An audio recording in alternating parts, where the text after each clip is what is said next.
Hey, what's going on there today, football world, and welcome to this class of 2025 interior lineman edition of CampKReporting.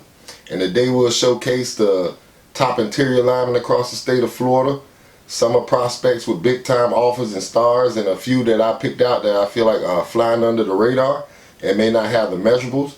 You know, again, I don't rank the kids because the measurables play a lot into, you know, how they rank the players.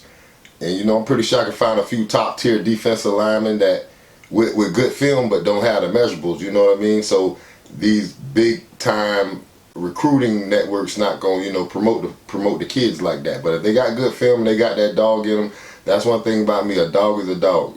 A dog is a dog, you know what I mean? So without further ado, let's go ahead and get into some film. Let's evaluate them, and I'll leave it up to y'all to rank them. CampKReporting. Now here we have Jamal Rowell coming in at 6 feet, 290 pounds, played at American last year. I want to say he may be at Cara City now. I don't know, but very dominant interior lineman. Gets straight through, pops down on the quarterback. And these very large young men that come through and lay on you. Here he is versus the state champions, New Orleans. Gives that swim move straight to the interior, jumps on the quarterback right here. Gonna have another sack coming up here that's gonna cause a fumble. Right here. Gives that swim move again, falls through, causes the fumble, but a turnover for his team.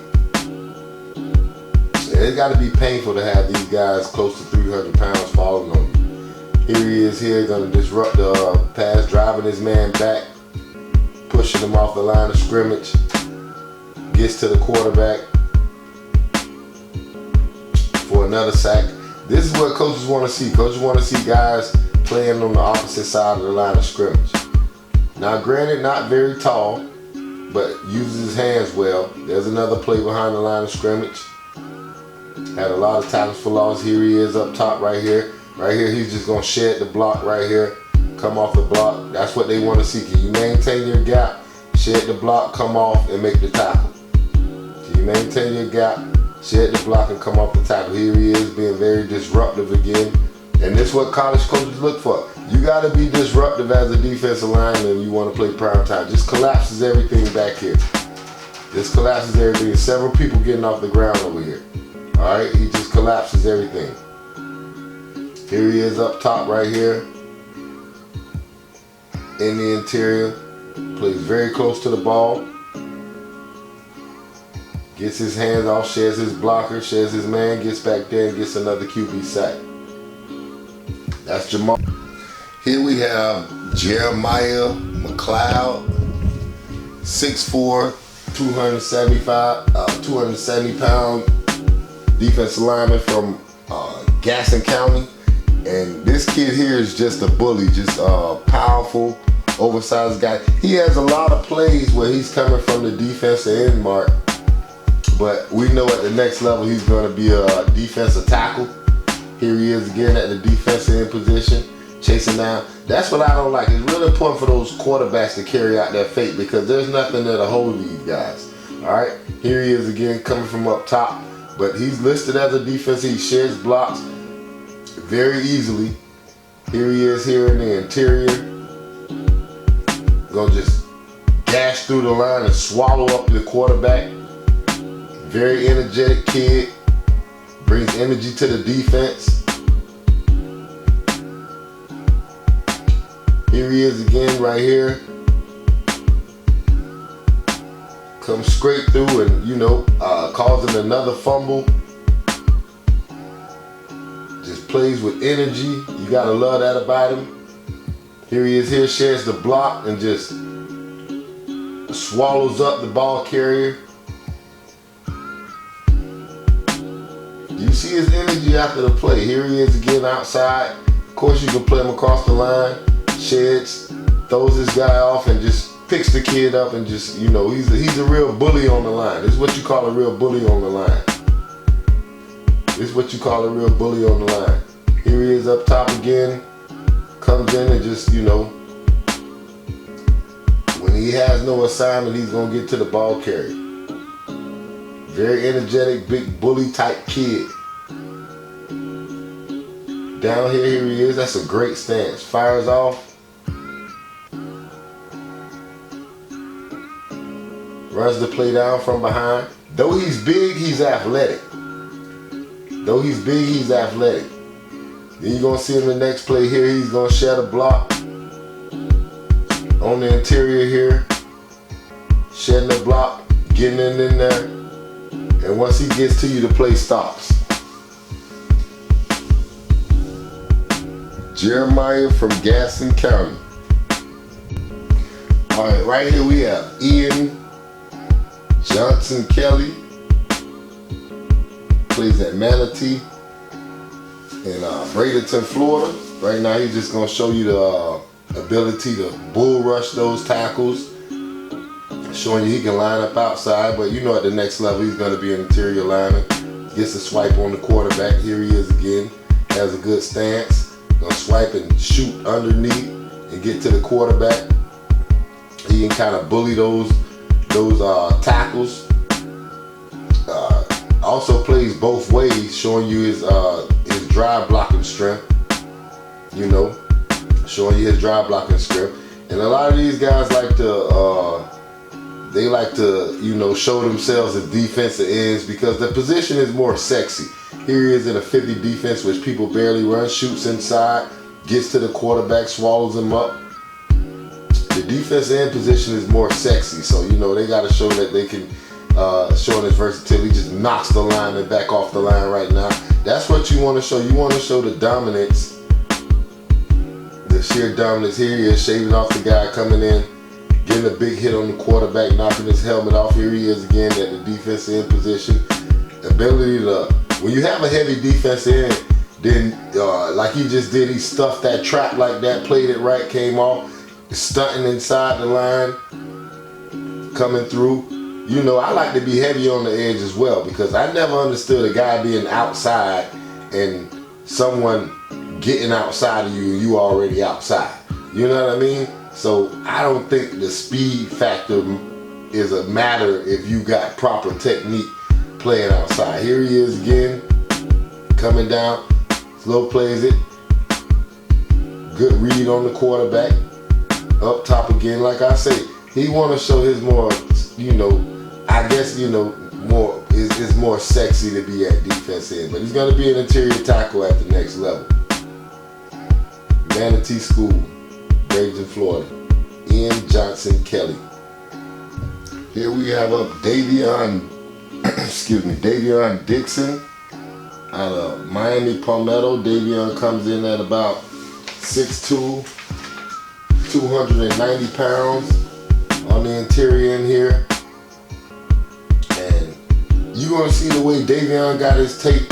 His plays are coming back to back. He doesn't have a lot of airtime, so of all the kids, Davion's going to have the most plays. You know what I mean? He gets it right at the snap of the ball. He don't show him adjusting to the gap, moving to the gap, doing all these things of that nature. Comes off, sheds the block.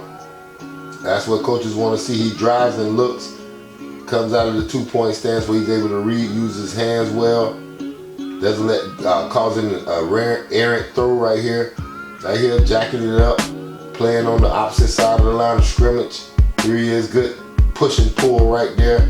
Swipe down, gets the guy in. Just when he puts those paws on you, you know he's a massive kid. There he is playing off the block again, getting involved. Here he is out of the 2-point stance again, driving his guy back, getting in on the play. Here he is marching it down the line of scrimmage, holding his gap, playing the leverage. And once he gets his hands on you, not going anywhere. There he is jacking it up, just barreling through the offensive lineman right there.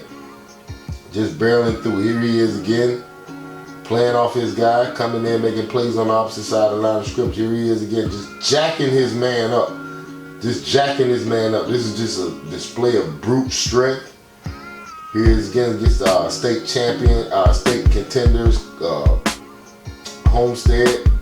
Here he is again, just in the backfield. Once again, just pushing his man, driving and putting him on the quarterback's lap. That's Davion Dixon Miami Palmetto sheds inside and gets that play. Here we have Anthony Smith, 6'2", 285 pounds from Chaminade, the national powerhouse. Helped Chaminade go undefeated. He probably has the best game film, not meaning game film, but played against the best opponents, like you see here with Miami Central, fighting across the man's face.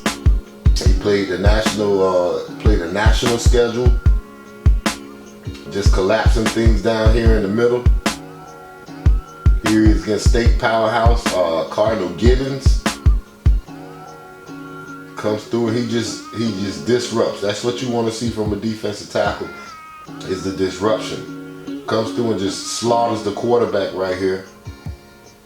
Falls on top of him. Here he is here out of that 30 on the edge, and he's just going to jack this tackle up. You know, slides across his face, uses his hands good. Very good scheme to be heavy on the edge sometimes that these defensive coordinators use. Here he is in the middle, sheds the double team, able to play over the nose, play the 1 and the 3 technique. Here he is here, just gonna collapse the inside to where, you know, you just see all kind of disruption, plays not going anywhere. And helped Chaminade to that national schedule, that national prominence. So he played against real official offensive linemen. So his whole family is gonna be legit. Powerhouse right here, state powerhouse, American heritage. On the goal line, big goal line stop right here. This is Anthony Smith out of Hollywood, Chaminade.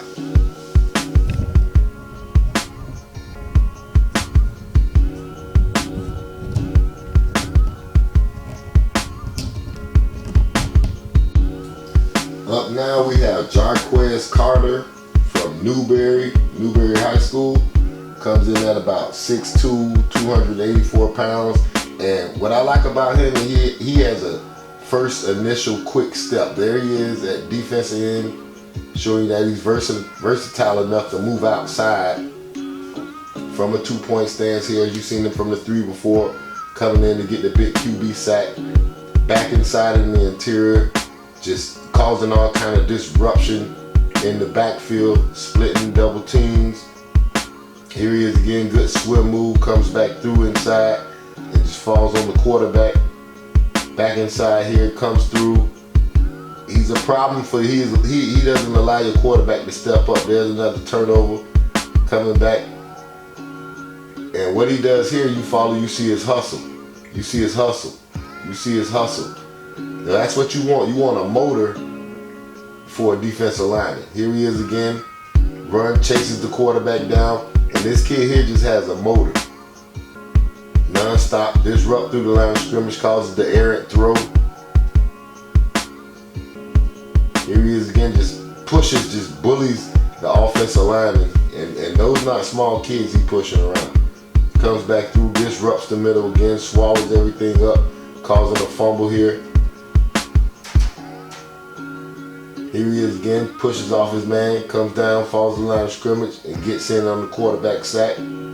Back at defense end, stays outside. That's what I don't understand. How you outside? You know, some people want speed rushers, what they call them. You know, worrying about people breaking contain. Here he is on the stunt, comes around and gets to the quarterback. If you already outside, you should be able to stay outside. Here he is again, causes another fumble in the middle of the line of scrimmage. Because those guys aren't ready for when you catch them that early, as soon as they get the ball, get ready to be hit like that. They don't expect to be hit behind the line of scrimmage.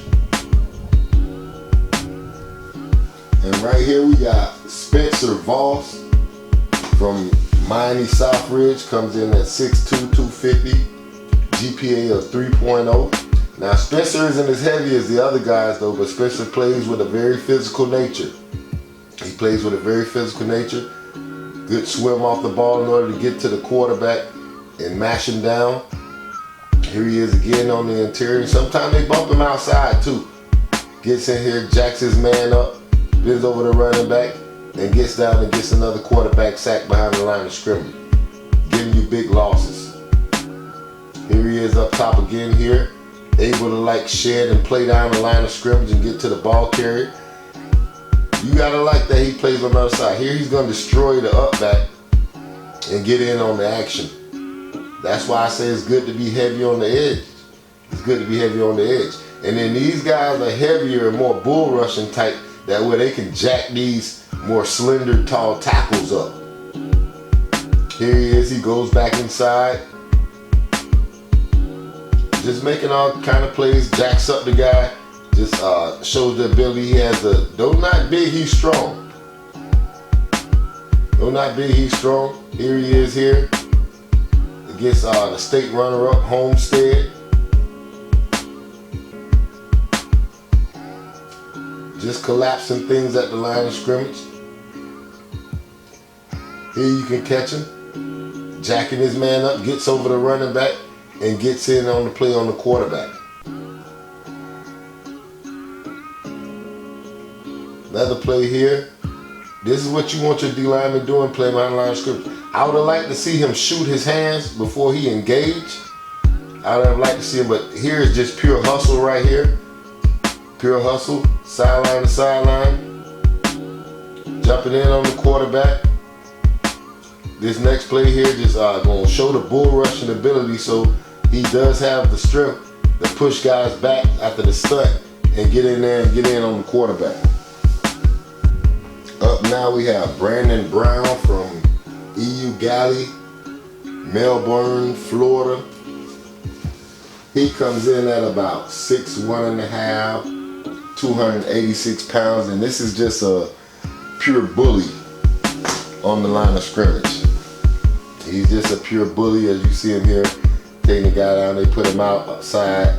He can move well for his size. As you can see here, he moves very well for his size.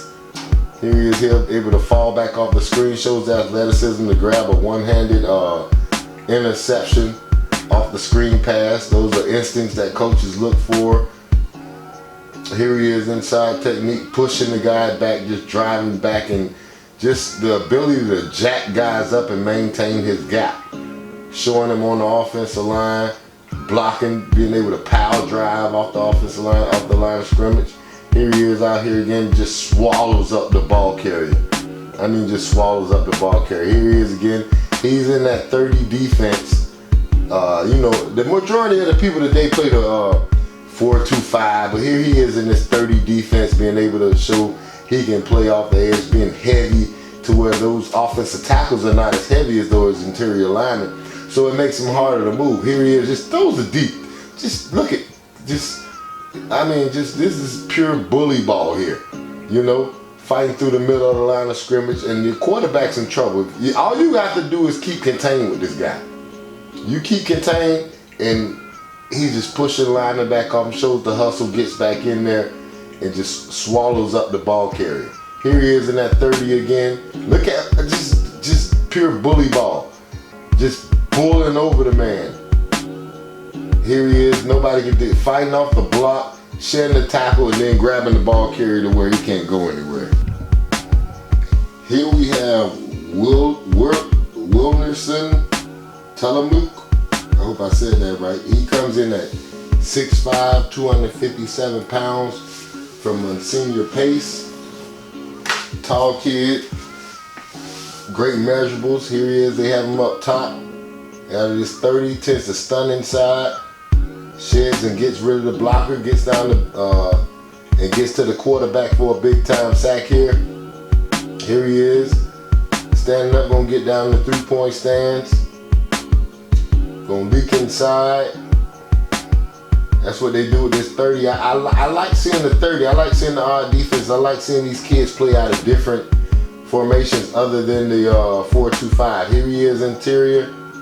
Long arm reach, able to come over, and he's able to, that's what I learned about the length of kids when I played in the state championship against American Heritage.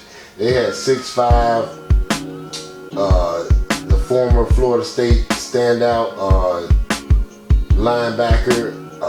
They had Rondé Gatson Jr., all kind of kids, and we would be about to break a long run, and all of a sudden this long arm would come out of nowhere, you know. So I can understand the length. Here he is, he's gonna stay fighting and eventually the quarterback's going to come back to him. Here he is, commanding the double team, and that's what you want to see. Though he was on the edge, he commanded the double team from the H-back, as well as the, here he is again, he's going to stun outside out of this 30. That's what you like to see. The various defenses he can play out of, rips back inside, fights over the lineman, uses his hands. Here he is on the goal line, interior. Gonna fight through the line for a tackle for loss. Here he is getting in on the play. Right here we have Richard Scott coming in from Cardinal Gibbons at 6'4", 240 pounds.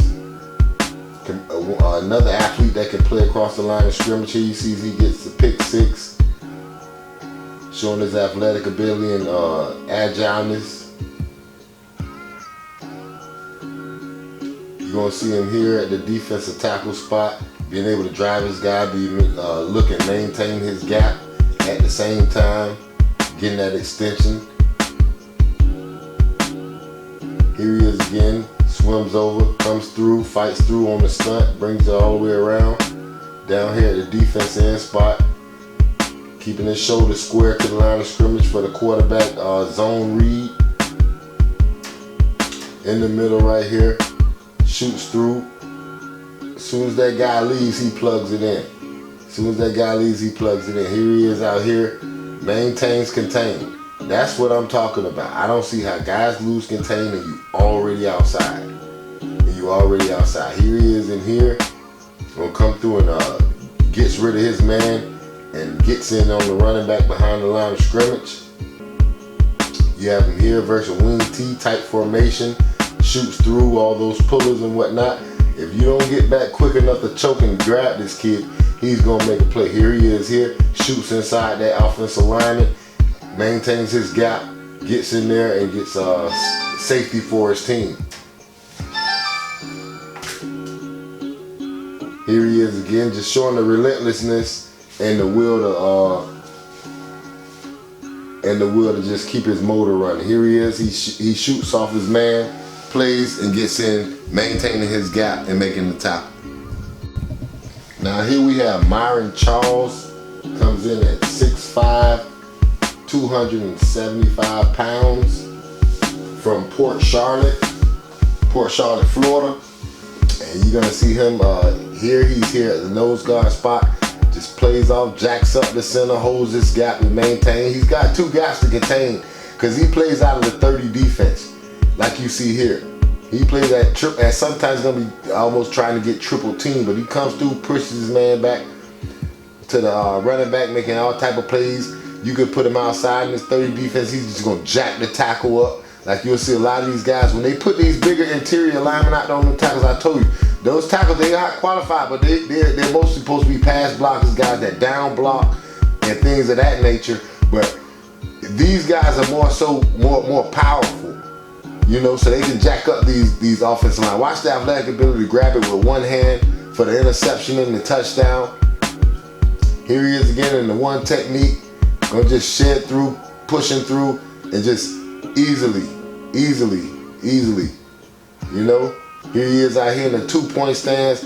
Watch how he jacks this tackle up, bats the ball down. He's a problem in the pass game due to his height, being 6'5". Here he is again. It's just no match, just jacking these tackles up, bro. Just jacking these tackles up. You know, when you put those interior guys outside, it becomes a problem on the edge, especially if they know the angles to be able to keep that. And he's able to disrupt the pass game due to his height and size, being at 6'5". Jacking the lineman up in the inside, shedding off another guy and getting in there on the interior to be able to stop the run behind the line of scrimmage. Now this last kid we're gonna show is Jalen Wiggins. You see I had my Ricketts stuff on, so he's out of Ricketts out of here in Tallahassee, Florida, coming in at 6'4.5", 245 pounds. And just to show his athleticism here at the tight end position, I didn't get a chance to work with him as an H-back as much because he you know, was battling an injury, so we just saved him for defense. But that just shows his athleticism, be able to stretch the field right here, lines up at defensive end, collapses the tackle, and the relentlessness to still get to the quarterback. I believe 14 sacks this year. You catch him here, interior. He gives you Javon Curse type vibes. He wears the number 42, causing the interception right here. You'll see him at times where they'll stand him up. He's has the ability to maintain, stay outside, force come back in and stop the rollouts. Up here, you know, Javon Curse type look right here. Gets in here, gets rid of his man, sheds his man, but he knows he has to have contained, so he has to stay outside. You know, some guys will spin inside and get that coming out of the 3-point stance here. Stays outside. He does a very good job of containing. Does a very good job of containing while rushing the quarterback. You know, some guys will take that inside. He always makes sure he stays outside. That's what you gotta love about defense. I can't stand to see defense in. Here's the lose contain. Here's the Javon Curse type stuff. Outside, standing up, 2-point, forces the quarterback to lose the ball here. And here he is inside, gonna be disruptive once again, maintaining his gap and getting to the quarterback, scooping inside. Out here again on the defensive end, chasing down the play. Just has a motive. That's Jalen Wiggins, one of the top defensive linemen in the country, Tallahassee Records. Okay, so this was our class of 2025 top interior defensive linemen across the state of Florida. We just saw some guys ranked with offers and some guys that may not have any offers or the measurables, but I just asked you, you know, look at what the film say. You know, all have good looking film. They making plays, but it seems the colleges look at a particular list. They see the rankings and the offers, and based upon how the kids ranked on the website, that's how they tend to go about recruiting kids. But you see how the portal is. There's all kind of kids with 4 stars, 5 stars in the portal, you know, just because they were ranked, had the measurables. But you know, it's all about the fighting the dog, you know. As opposed to states like Georgia, Alabama, and these other guys that produce these big time offensive linemen, they get the edge because they actually going against real offensive line. Like it's kind of rare in Florida that you have big offensive linemen across the board. So they may figure that, hey, these guys are going against undersized guys, things of that nature. And if you look at the top rankings, you know, it's places like Alabama, Georgia, North Carolina, you know, where the offensive linemen are bigger, so they get a better take of what they can, you know, do in college when it'll be 5 Power 5 guys across the line, you know, as opposed to sometimes you may have some undersized linemen in Florida, or the tackle maybe 225 pounds, so they just think that, oh, well, you know, he's dominating because he's bigger than the kid. And that may not be the case, you know. A dog is a dog. But next episode we'll be back. We'll be featuring the edge rushers, the defensive ends. These are more like leaner guys, and we'll be able to see and base their play off of athleticism. We'll begin to see that. That's where Florida thrives at. So the edge rushers in Florida are ranked higher than the interior linemen. Like you had the tackles ranked higher than the interior offensive linemen. This is the same case, you know. So people are looking for the athleticism along with the size and the height, and those measurables definitely play a role when it comes to the edge rushers outside. So, but before we go, according to the data collected from various websites, you know, on college recruiters on the average of what they're looking for in a defensive lineman, far as when FBS, they're looking for you to be in the range of 6'4", 260 pounds, benching about 315 pounds, squatting around the range of 450 to 500 pounds. They looking for if you command the double team, how you shed blocks and maintain your gap, and you got to have some kind of accolades, all state, all area, and some kind of maybe national ranking, because when they do the write-up, that's what it's all about. But all of this is based on. Don't worry about don't worry about what they're looking for. It all comes down to dog, because the transfer portal wouldn't be like that if everybody gets right. So it's all based on someone's opinion about how someone's going to do it, and that's basically potential. All right, as far as FCS, the standards go a little lower, 6'3", and you got to have a 305-pound bench, 405-pound squat, and at least be maybe first team all area in your area with some kind of maybe state recognition, honorable mention, third team, things of that nature. All right, as far as Division II, 6'1", 220 pounds, benching about 295, 395-pound squat. Be at least a 1-year starter. As far as FBS, they want you to probably be a 3-year starter. Same thing with FCS, at least a 2-year starter. And like I say, only God makes Division I athletes. You know what I mean? Only God makes Division I athletes. So if you weren't blessed with the measurables, but you had a heart, that don't mean that you can't play big time ball. Because Warren Sapp isn't very big or very tall. John Randall wasn't very tall. And then again, you know, you had an XFL, you had a Arena League, all these places, Canadian football, all of them pay more than a 9 to 5. You know, get you a little cushion before you start your career with your degree after college. So we out next week. Like I say, next episode we'll be highlighting the defensive ends, edge rushers, stand-up guys, some guys 3-point stands, and we'll be able to see the athleticism. If you want to donate, hit the Cash App at the bottom to help the show grow. Look, like, share, subscribe, comment. CampKReporting. Appreciate your support.